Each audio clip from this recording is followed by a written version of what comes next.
नमस्कार दोस्तों। और आपका संदेश करियर पॉइंट में आपका बहुत बहुत स्वागत है। और जैसा कि आपको पता है कि हम लोग इकोनॉमी का क्लास स्टार्ट किए थे और उसमें हम लोग क्लास जो हमारा चल रहा था उसमें मौद्रिक नीति हम पढ़ रहे थे। और उस मौद्रिक नीति में हमने जो पढ़ा था उसका पार्ट 1 पढ़ा था और आज जो हम लोग पढ़ेंगे इसका पार्ट 2 पढ़ेंगे। ठीक है। पार्ट 1 में हमने आपको एक चीज़ बताया था कि उसमें मुद्रा के संदर्भ में भी बातें हम लोगों ने किया था कि मुद्रा क्या होती है, और जिसमें हम लोग सांकेतिक मुद्रा की बात भी किया था, हमने पूर्णकाय मुद्रा की भी बात किया था, करेंसी और मुद्रा में अंतर क्या होता है, वो बाकी चीज़ें हम लोगों ने कवर कर लिया है। तो अगर आप अभी तक के या तो मौद्रिक नीति में थोड़ा बहुत भी प्रॉब्लम होगी तो पहले इसके पहले का वीडियो जरूर देखिएगा और तभी इसको फिर देखिएगा तो आपको चीज़ें समझ में आएंगी, क्योंकि आप क्रम से चीज़ों को देखेंगे तो ज़्यादा आपको समझ में आएगा। ठीक है। तो चलिए समय ज़्यादा लॉस न करते हुए हम आपको मॉनेटरी पॉलिसी की बात करें, मौद्रिक नीति। तो देखिए, एक चीज़ आपको पता होगा कि मैंने आपको बताया भी था कि जो मौद्रिक नीति होती है वो हमारी आरबीआई जारी करती है, अर्थात बनाने का काम कौन करता है? आरबीआई। उसके साथ साथ एक चीज़ आपको ये भी मालूम होना चाहिए कि मौद्रिक नीति बनाते समय आरबीआई को किन किन बातों पर ध्यान देना पड़ता है। मतलब आरबीआई को क्या क्या चीज़ों की ज़रूरत होती है, या उसको क्या क्या इंस्ट्रूमेंट दिए गए हैं, या उसके पास कौन कौन से हथकंडे हैं जिसके हिसाब से वो क्या करता है? मौद्रिक नीति बनाता है। और उसी हिसाब से देश में मौद्रिक नीति के तहत ही हमारे देश में मुद्रा का जो संचरण होता है, मुद्रा का जो प्रसार है, उस प्रसार को कैसे बढ़ाया जाता है और उसी प्रसार को कैसे कम किया जाता है, ये बाकी काम कौन करता है? आरबीआई करती है। ठीक है। तो पहला तो प्रश्न यही बन जाता है पेपर में आपके, और छोटा सा प्रश्न बन सकता है कि इसमें कि मौद्रिक नीति कौन बनाती है। तो जैसा कि आपको पता है कि मैंने यहाँ पे लिखा भी है कि आरबीआई के दिशा निर्देश में मौद्रिक नीति बनाई जाती है। मतलब आरबीआई के दिशा निर्देश के तहत और आरबीआई के माध्यम से ही हमारे देश में मौद्रिक नीति बनाया जाता है। पहले कुछ बोर्ड पे मैंने पॉइंट लिखा है और इसको मैंने इसलिए लिखा है क्योंकि आपकी सुविधा के लिए बहुत ही सुविधा तरीके से सुचारू रूप से ये चीज़ें आपको समझ में आ पाए, इसीलिए मैंने आपको कुछ पॉइंट बोर्ड पे लिख दिया है और इसी पॉइंट की हम बात करने वाले हैं। तो पहले हम इसको समझ लेते हैं कि इस बोर्ड पे मैंने क्या क्या लिखा है। ठीक है। देखिए, मौद्रिक नीति, और मौद्रिक नीति कौन बनाता है? तो मौद्रिक नीति बनाती है हमारे देश की आरबीआई, और आरबीआई बनाती है तो आरबीआई को क्या क्या प्राप्त है? तो यहाँ पे सीआरआर हमने लिखा है, इसका वर्तमान रेट लिखा है 3%। एसएलआर लिखा है, इसका वर्तमान रेट है 18.5%। इसके बाद इसमें आपको रेपो रेट लिखा गया है, ये आपका रिवर्स रेपो रेट है, ये आपका बैंक रेट या पीएलआर है। तो इसकी बात हम करने वाले हैं। तो पहले मैंने इसलिए इसको लिख दिया क्योंकि ये आप चीज़ों को पहले समझ पाए, और इसी को हमको समझाना है और यही हमको समझकर इस टॉपिक को कंप्लीट भी करना है। ठीक है। एक चीज आप जानते हैं कि जो हमारी मौद्रिक नीति है, बनाते समय आरबीआई को किन बातों को ध्यान देना जरूरी होता है। मतलब आरबीआई को अगर वो मौद्रिक नीति बना रही है तो उस समय उसको किन बातों को ध्यान देना जरूरी होता है। देखिए, एक चीज आप समझते हैं, हमारे देश में जितना भी वस्तुओं का निर्माण होता है, हमारे देश में जितना भी सेवाएं प्रोवाइड की जाती है, तो वो वस्तु और जो सेवाएं हैं उसी के मूल्य के हमारे देश में नोट का भी निर्गमन होना चाहिए। उतने ही मूल्य के नोटों का भी क्या होना चाहिए? निर्गमन होना चाहिए। लेकिन एक चीज आप सोचिए, अगर कहीं न कहीं वस्तुओं का निर्माण कम हो रहा हो और उसी वस्तुओं के हिसाब से अगर मुद्रा मार्केट में ज्यादा हो, तो कहीं न कहीं एक प्रॉब्लम क्रिएट होगी, वो होगी इन्फ्लेशन की समस्या। क्या होने वाली है? इन्फ्लेशन की समस्या क्रिएट होगी। तो इससे निजात पाने के लिए ही आरबीआई जितनी वस्तुएं प्रोवाइड की जाती हैं या जितनी वस्तुओं का निर्माण होता है और जितने हिसाब से सेवाएं प्रोवाइड की जाती हैं, उसी हिसाब से अगर हम देखें तो वो क्या करता है? मुद्रा का भी क्या करता है? उसी हिसाब से उसकी छपाई करता है। ये होगा। जहां तक हमें इस बात को बहुत अच्छे से समझ लेना चाहिए कि जो आरबीआई मौद्रिक नीति बनाती है वो मौद्रिक नीति किस हिसाब से बनाती है। तो देखिए, मौद्रिक नीति बनाते समय आरबीआई को क्या क्या इंस्ट्रूमेंट दिए जाते हैं उस चीज की हम चर्चा करने वाले हैं। इसमें देखिए, पहला जो लिखा है cash reserve ratio. Cash reserve ratio मतलब नगद आरक्षित अनुपात, और वर्तमान में कितना परसेंट है, ये 3%। देखिए, एक चीज आपको ध्यान रखना है कि जो 3% है, ये आपका यूपीपी के पेपर में भी क्वेश्चन पूछा जा चुका है, ये बात भी थोड़ा ध्यान रखिएगा। लेकिन उस समय वो 4% था। तो इसमें जो आपको एक चीज ध्यान रखिएगा कि इसमें जितने भी आपको कंटेंट दिए गए हैं वो आपके लिए पेपर के लिए बहुत जरूरी है, ठीक है। और दूसरी बात कि ये जो कंटेंट है वो हमारे पेपर के लिए जरूरी तो है, साथ साथ हमको ये भी ध्यान रखना है कि यहाँ पे जो लिखी गई चीजें हैं उसमें से प्रश्न कैसे पूछे जाएंगे। एक चीज ध्यान रखिए। अब देखो, यहाँ पे कैश रिजर्व रेशियो ये क्या होता है। जैसे मान लीजिए कि आपने कोई बैंक खोला, और मान लो जैसे कोई भी बैंक हो गया, एक बैंक हो गया मान लो सुंदरम, एक बैंक हो गया, इस बैंक का नाम है, कोई भी बैंक हो सकता है, समझने के लिए हमने आपको बता रहे, ठीक है। आप ऐसा मत सोचिए कि क्या कोई बैंक खुला है क्या नया, ऐसी बात नहीं है। ये कोई एक नया बैंक, या हमने आपको एग्जाम्पल के थ्रू समझाने के लिए केवल बताया। अगर कोई बैंक स्थापित होता है तो उस बैंक में एक चीज आपको ध्यान रखना है, उसका आकार देखा जाता है कि उस बैंक का आकार कितना है। उस बैंक का आकार कितना है मतलब वो बैंक कितने आकार में खुल रहा है। आकार का मतलब क्षेत्रफल नहीं, ठीक है। जैसे कितनी धनराशि से वो बैंक खुला है। जैसे मान लीजिए कि ये बैंक खुल गया 100 करोड़ रुपए, मतलब इसका 100 करोड़ रुपए लागत का ये बैंक है। जब 100 करोड़ रुपए लागत का ये बैंक है, और आप सोचेंगे कि अगर हमारे बैंक में 100 करोड़ रुपए हमारे पास है तो हम बैंक खोलेंगे तो उस बैंक से क्या करेंगे, उतने रुपए क्या करेंगे, जाहिर सी बात है कि हम ज्यादा से ज्यादा लोगों को लोन के रूप में देना चाहेंगे, जिससे कि हम बैंक से क्या करें या लोगों से क्या करें, ब्याज प्राप्त कर, पैसा प्राप्त कर पाए, लोन प्राप्त कर पाए, मतलब सॉरी उससे आप ब्याज ले पाए। क्योंकि आप ये पूरा का पूरा अगर आप दे देते हैं तो उससे समस्या भी होने वाली है। समस्या क्या होने वाली है, जैसे मान लीजिए कि आपके पास 100 करोड़ था, आपने 100 करोड़ दे दिया। जब आपने 100 करोड़ दे दिया तो बैंक में होता क्या है, कोई लेता है तो कोई देता भी है। मतलब कुछ लोग पैसे निकालने के लिए आते हैं तो कुछ लोग पैसे जमा करने के लिए आते हैं। तो किसी का पैसा जमा करता है तो उसी का पैसा दूसरे को देता है, बैंक तो यही करता है। लेकिन बैंक में अगर आप अकाउंट को ध्यान से समझें, अकाउंट में होता क्या, जैसे आप जानते हैं कि एक तो आपका करंट अकाउंट होता है जिसको हम चालू खाता बोलते हैं, एक आपका सेविंग अकाउंट जिसको बचत खाता, एक आपका फिक्स्ड डिपॉजिट होता है। अब तीनों पे अलग अलग रेट मिलता है, जाहिर सी बात है तीनों पे रेट अलग मिलेगा आपको, इंटरेस्ट जो होगा वो अलग अलग मिलेगा।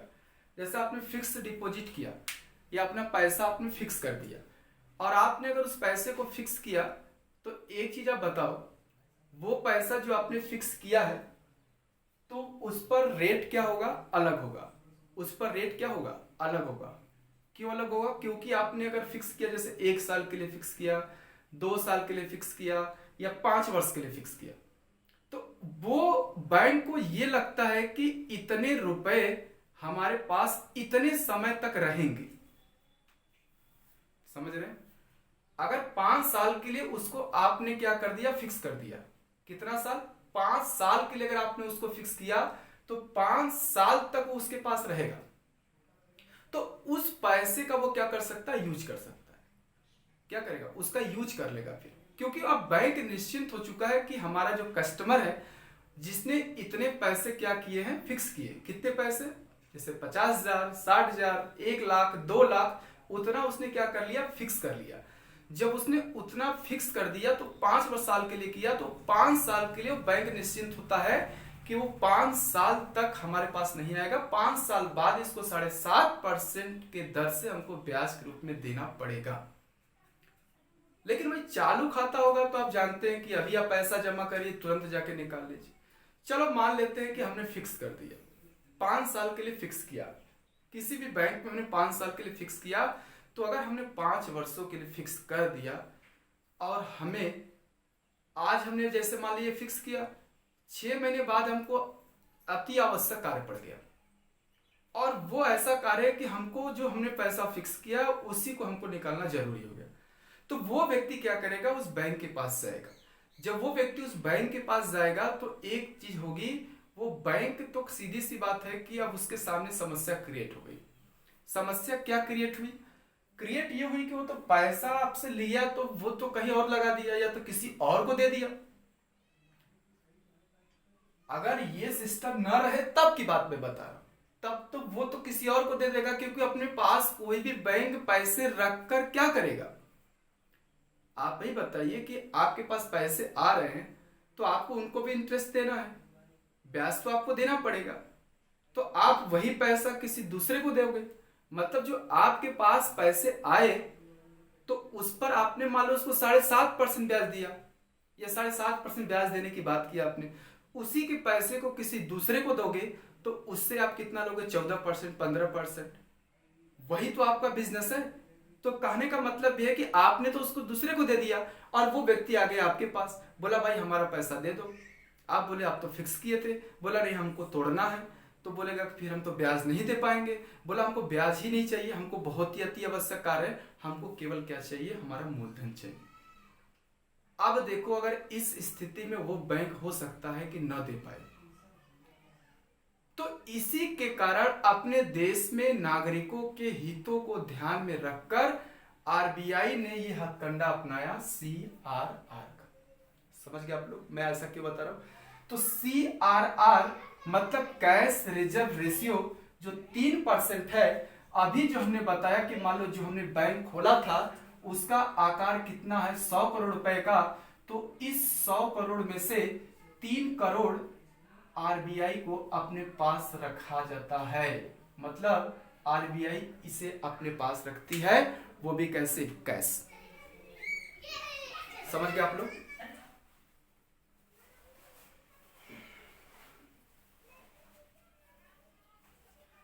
तो मतलब कहीं ना कहीं 3% तो इसने अपने पास रख लिया और 3% इसी के लिए रखा कि अगर बाइलक बैंक के पास नहीं रहा तो बैंक के पास अगर 3% गया, बैंक का 3% आरबीआई के पास गया, तो मतलब ये 100 करोड़ रुपए का अगर बैंक स्थापित हुआ है तो 3 करोड़ किसके पास आ गए?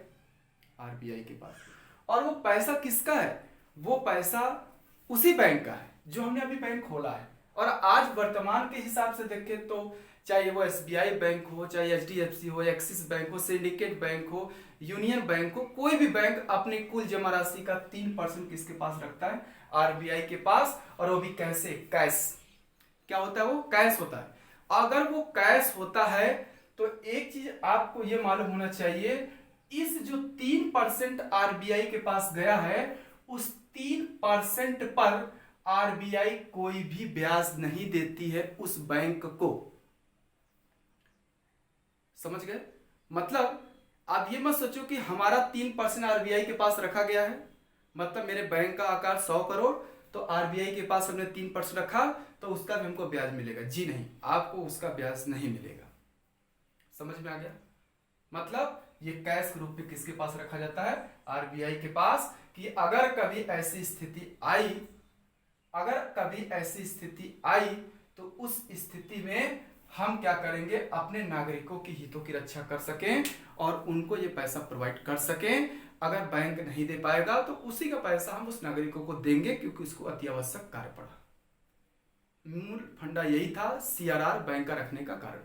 तो यहां से बैंक अगर 100 करोड़ में खुला तो 3% तो उसका निकल गया क्या? CRR। दूसरी अगर हम बात करें SLR की, SLR मतलब स्टैट्यूटरी लिक्विड रेशियो। अब यहां पे लिखा है देखिए 18.5%। अगर ये 18.5% रखा है तो एक चीज आपको समझना है, 3% तो CRR हो गया, 18% जो SLR है उसमें क्या होना चाहिए? तो एक चीज आपको ध्यान रखिएगा, सरकारी प्रतिभूति होना चाहिए। सरकारी प्रतिभूति अब प्लस गोल्ड। ये मतलब 3 करोड़ रुपए तो कैश हमने दे दिए, 100 करोड़ बैंक का आकार हमारा, 3 करोड़ कैश आरबीआई के पास, और 18.5%, कितना, 18.5% का मतलब 18.5 करोड़ रुपए।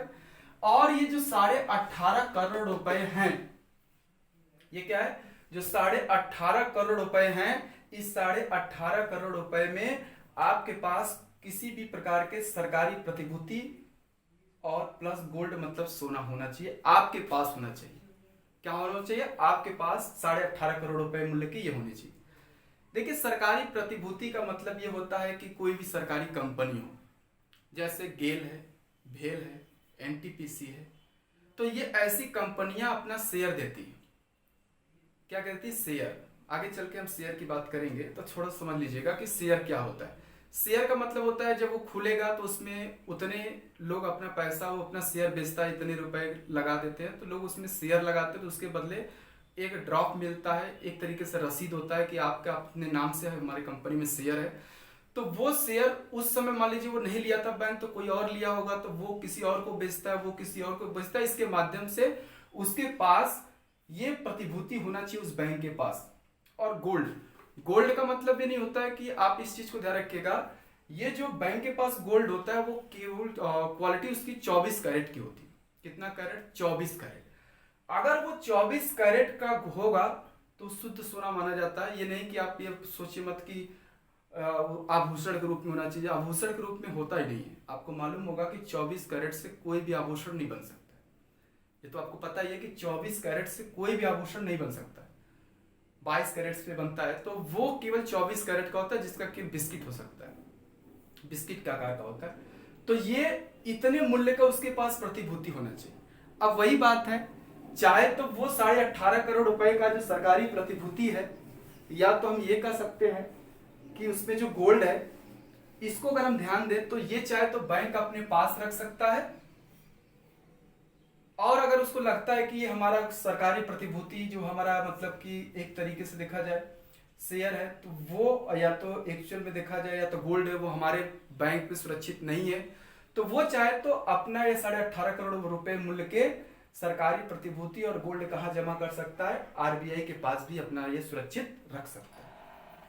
अब एक चीज आप समझिएगा, 3% यहां से जो कि कैश, 18.5% में सरकारी प्रतिभूति हो गई गोल्ड, मतलब 18 3 कितना होगा, 21, 21.5 करोड़ रुपए बैंक से निकल चुके हैं। मतलब बैंक का ये है ही नहीं, सॉरी बैंक का तो है लेकिन उस पर उसका अधिकार नहीं, मतलब उससे उसको बिजनेस करना ही नहीं। मतलब अगर 21.5% आप 100 करोड़ में से निकाल दो तो आपको खुद पता चल जाएगा कि वो कितना बचेगा। तो 21.5% अगर आप निकाल देते हैं तो जो बाकी शेष राशि बचती है उससे आप क्या करेंगे, व्यापार करेंगे अपना। ये आरबीआई का रूल्स है। अब देखिए क्या दिक्कत होने वाली है। कहने का मतलब ये है, अब बाइलक मान लो ये क्या करता है, अब ये बैंक जो है वो अपना क्या किया कि बैंक ने बिजनेस स्टार्ट किया, और बैंक को लगता है कि कभी कहीं हमको जरूरत है। जरूरत का मतलब यह है कि उसको पैसे की जरूरत पड़ गई, और जब वो पैसे की जरूरत पड़ेगी तो वो क्या करेगा, आरबीआई के पास जाएगा, आरबीआई से पैसा लेने जाएगा। तो जैसे वो आरबीआई के पास पैसा लेने जाएगा तो एक चीज आपको ध्यान रखना है, आरबीआई के पास पैसा लेगा तो आरबीआई को यही जो उसका गोल्ड है, यही जो इसकी प्रतिभूति है, उसे वो गिरवी रखेगा। जैसे आमतौर पर गांव में भी लोग देखे होंगे आप लोग कि लोग अपने आभूषणों को क्या करते हैं, गिरवी रखते हैं। तो वो क्या करेगा, गिरवी रखेगा। जब वो गिरवी रखेगा तो एक चीज आपको मालूम हो गया, अगर वो गिरवी रखता है तो गिरवी रखने के साथ साथ उस पर वो ब्याज भी लेगा। कौन लेगा, आरबीआई। और उस पर आरबीआई जब ब्याज लेगा तो उसी को हम क्या बोलते हैं, बैंक रेट। उसी को हम क्या बोलेंगे, बैंक रेट। ध्यान रखिएगा, बैंक रेट इसको बोलेंगे। मतलब सीधी सी बात है, बहुत शॉर्ट में हमको समझना है। ये तो आपको समझ में आ गया कि 3% तो ये तो कैश रख दिया, 18.5% में सरकारी प्रतिभूति और गोल्ड रखा है, या तो वो अपने बैंक अपने पास रख सकता है, या तो फिर किसके पास रख सकता है, आरबीआई के पास रख सकता है। आरबीआई कहेगा भाई तुम्हारा सामान है हमारे पास सुरक्षित है तो तुम हमारे यहाँ रखो या अपने पास रखो।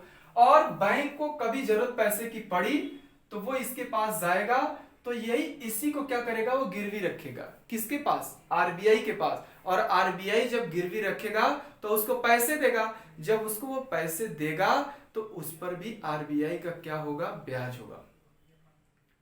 तो वो उससे रेट लेगा, तो उसी रेट को हम क्या बोलते हैं, बैंक रेट। उसी को हम क्या बोलते हैं, बैंक रेट। लेकिन आपको ये बात ध्यान रखना है, बैंक रेट तो बोलेंगे लेकिन वर्तमान में इसका नाम पीएलआर है। वर्तमान के हिसाब से देखें तो इसको आज हम क्या बोलते हैं, पीएलआर बोलते हैं। ये थोड़ा सा आपको मालूम होना चाहिए। और दूसरी बात, यहां से जो आप रेपो रेट देख रहे हैं ना, इन दोनों में अंतर यही है। एक्चुअल में होता क्या है, ये जो होता है बैंक रेट, ये अल्प अवधि का है, इसको बोलते हैं अल्प अवधि के लिए। दोनों में अंतर थोड़ा समझ लीजिए। ये क्या है, दीर्घ अवधि। जैसे बाइलक मान लो, बैंक गया आरबीआई के पास ऋण लेने, अर्थात अपना प्रतिभूति यहां पे गिरवी रखा, आरबीआई ने उसको पैसा दिया, लेकिन वो बोलता है, केवल ये कहता है कि हमको बहुत ही कम समय के लिए चाहिए, जिसको बोलते हैं ओवरनाइट, मतलब रात भर के लिए केवल पैसे चाहिए। तो आप इस बात को बहुत अच्छे से समझते हैं कि अगर कोई भी व्यक्ति आपको कम समय के लिए पैसा देता है तो उस पर रेट वो ज्यादा लेता है। अगर 22 लाख आप कर्ज लेने के लिए गए, बोले भाई हमको 10 दिन के लिए जरूरत है, वो ब्याज ज्यादा लेगा आपसे। लेकिन आप कहे कि हमको 10 साल के लिए चाहिए, वो ब्याज इस पर कम रहता है। वही दोनों में अंतर है यहां पे। मतलब अगर वो कम समय के लिए देता है, आरबीआई से वो कम समय के लिए अगर लेता है तो उसको हम बोलते हैं बैंक रेट, और अगर वो ज्यादा समय के लिए लेता है तो उसको बोलते हैं रेपो रेट। क्या बोलते हैं, रेपो रेट। मतलब अगर कोई बैंक आरबीआई से अपना सामान, अपना प्रतिभूति या अपना गोल्ड गिरवी रखा, और गिरवी रखने में अगर उसने कम समय के लिए लिया, एक रात के लिए केवल लिया, और उसमें रेट कितना रखा, 4.65%, और अगर ज्यादा समय के लिए लिया तो उसको बोलते हैं रेपो रेट, वो है आपका 4%। समझ में आया ये दोनों अंतर। मतलब कम समय के लिए होगा तो बैंक रेट, अगर ज्यादा समय के लिए वो लेगा, अपना सामान गिरवी ज्यादा टाइम के लिए, दीर्घ अवधि के लिए रखेगा, तो उसको हम क्या बोलेंगे, रेपो रेट। लेकिन एक्चुअल में जो रिवर्स रेपो रेट है, इसका मतलब यह है कि अगर रिवर्स रेपो रेट में अगर आप देखोगे तो रिवर्स रेपो रेट का मतलब ये होता है कि अगर किसी बैंक के पास पैसे ज्यादा हो गए, उनके पास कैश ज्यादा है, तो वो चाहे तो वो अपना पैसा आरबीआई के पास जमा करते हैं, आरबीआई के पास रखते हैं, तो आरबीआई उनको जो रेट देती है उसको बोलते हैं रिवर्स रेपो रेट, जो कि 3.35% है। ध्यान से सुनिएगा, इन दोनों में अंतर। अभी वर्तमान में अगर आप देखा जाए तो इन दोनों में अंतर देखिए। रेपो रेट जो है वो इसका सामान गिरवी रखकर इसको पैसा बैंक को दे रहा है, तो वो रेपो रेट जो कि 4%। लेकिन अगर उसी बैंक के पास पैसे ज्यादा हो गए तो वो बैंक वाला अगर लाकर आरबीआई के पास पैसा रखा है अपना, तो उस पर जो ब्याज देता है बैंक, उसको बोलते हैं रिवर्स रेपो रेट। और जो रिवर्स रेपो रेट है वो कितना परसेंट है, 3.35%।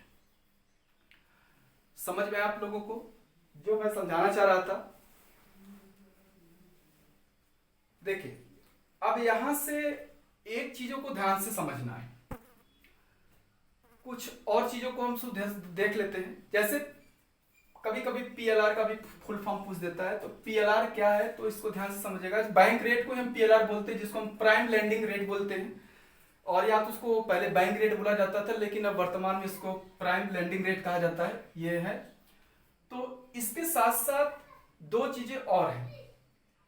एक तो ये कि जो ये अल्प अवधि के लिए ले रहा है, तो अल्प अवधि के लिए जो लेता है, इसमें अल्प अवधि का एक तो रेट हो गया, तो बैंक रेट, या तो हम पीएलआर बोल रहे हैं।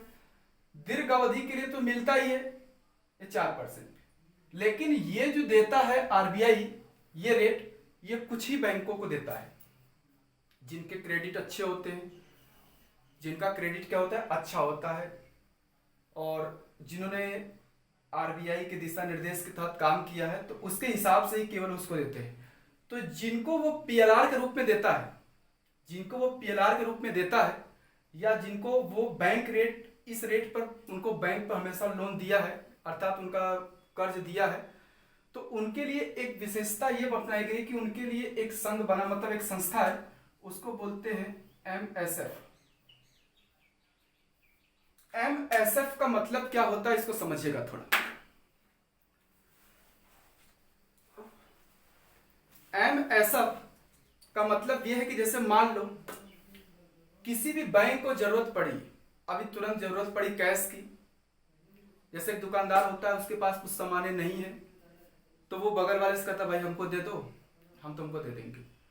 मान लो सेम दुकान है, वो इसकी भी किराने की दुकान, उसकी भी किराने की दुकान, दोनों एक्सचेंज कर लेते हैं, या जरूरत पड़ी तो वो ले लिया उससे, फिर अपना बेचा, फिर उसको दे दिया, ये बेचा उसको दे दिया। लेकिन इसमें दिक्कत होती है। दिक्कत क्या होती है जानते हैं? जैसे मान लो कि एक्सिस बैंक है और एक बगल में एचडीएफसी बैंक है। एचडीएफसी बैंक के पास कैश कम है, वो गया एक्सिस बैंक के पास, बोला भाई हमको पैसा दे दो, क्या ले लो। और उसके कर्मचारी देख लिए, तो उसकी हंसी उड़ाएंगे कि अरे यार तुम्हारा बैंक वाला हमारे यहाँ पैसा मांग रहा था, या वो उससे लेने गया तो उसके बैंक वाले थोड़ा सा, मतलब एक तरीके से उनका क्रेडिट या वो अपना रिस्पेक्ट कम हो जाता है। तो उसी रिस्पेक्ट को कम करना या जो कम हो रहा है उसको बढ़ाने के लिए एक ऐसी संस्था गठित हुई, वो संस्था का काम क्या था? वो संस्था को हम लोग एक्चुअल में इसको मर्जनस सिस्टमिक एमएसएफ जो बोलते हैं। तो इसमें एमएसएफ का जो काम होता है, इसका रेट कितना है? 4.65%। और ये जो 4.65% है, ये क्या है? तो इसके साथ साथ दो संस्थाएं और आप समझिएगा, एक तो है मिबोर और एक है आपकी लिबोर। मतलब इसका ध्यान रखिएगा, हेडक्वार्टर मुंबई में आपको मिलेगा और इसका हेडक्वार्टर लंदन में है। मतलब जरूरत ऐसी थी, हम उस एक्सिस बैंक से पैसा ले रहे हैं या एचडीएफसी बैंक से पैसा ले, लेकिन ये बात आपस में ना पता चले, इसके लिए एक संस्था है मिबोर। और ये जो मिबोर होती है, लोगों को जरूरत पड़ती है, बैंकों को जरूरत पड़ती है, तो लोग यहां से लेते हैं और यहीं से पैसा एक्सचेंज करता है। मतलब कहीं ना कहीं सीधा फंडा ये है, एक्सिस से अगर मान लो एचडीएफसी ले रहा है, एचडीएफसी या तो एक्सिस से यूनियन ले रहा है, या तो यहां पर मान लो पंजाब ले रहा है, ये इन सबको पता नहीं होता है इसके बीच में काम कौन करता है? मिबोर। और इनको जरूरत पड़ी तो ये ले लिए, इनको जरूरत पड़ी तो ये ले लिए, इसी का पैसा उठाकर ये इसको देता है, इसका पैसा उठाकर इसको देता है, इसका पैसा उठाकर इसको देता है। तो इसका जो रेट होता है उसी को एमएसएफ बोल रहे हैं। फैसिलिटी होती है वो कितना परसेंट है? 4.65%। लेकिन यहां जिसका क्रेडिट अच्छा होता है, ये इसी का मेंबर यहां पे बनता है। मतलब बैंक में क्रेडिट अच्छा होना आपका चाहिए। ठीक है, तो मैंने आपको ये सारी चीजें बता दिया। और एक बार अगर आपको न समझ में आए तो एक बार इसको आप वीडियो को शुरू से स्टार्ट करके फिर देखिएगा, कोशिश करेंगे कि आपको अच्छे समझ में आ गया होगा। तो यहां पर एक चीज और समझिएगा कि आपको ये जो इसके आंकड़े लिखे गए हैं कि कितने परसेंट है, वो थोड़ा नोट कर लीजिएगा, क्योंकि यह करंट डाटा है, पेपर में पूछा भी गया है और पूछा भी जा सकता है, क्योंकि उत्तर प्रदेश पुलिस वाले एग्जाम में पूछा जा चुका है। तो हो सकता है आने वाला जो जेल वार्डन का एग्जाम है उसमें आपको ले सकता है क्वेश्चन। तो यहाँ से ये डाटा आपको तैयार कर लेना है। और साथ साथ ये भी आपको ध्यान रखना है कि कहीं ना कहीं जो क्लास हमारा थोड़ा कुछ समय से स्टॉप चल रहा था, तो कुछ समस्या थी हमारे साथ, तो उस वजह से हम क्लास नहीं ले पा रहे थे। लेकिन अब कोशिश यही करेंगे कि आपकी क्लास को कंटिन्यू करें। और हमें भी पता महसूस हो रहा है कि नहीं, हम लोगों थोड़ा ज़्यादा ब्रेक हो गया क्लास को लेकर, तो उसके लिए भाई हम क्षमा प्रार्थी हैं। लेकिन फिर भी कोशिश यही करेंगे कि आपका क्लास कंटिन्यू बना रहे और आप वीडियो को पूरा देखने की जरूर कोशिश करिएगा। किसी भी तरीके की अगर आपको समस्या होती है तो आप अपनी समस्या को कमेंट बॉक्स में ज़रूर लिखिएगा। चलिए, बहुत बहुत धन्यवाद।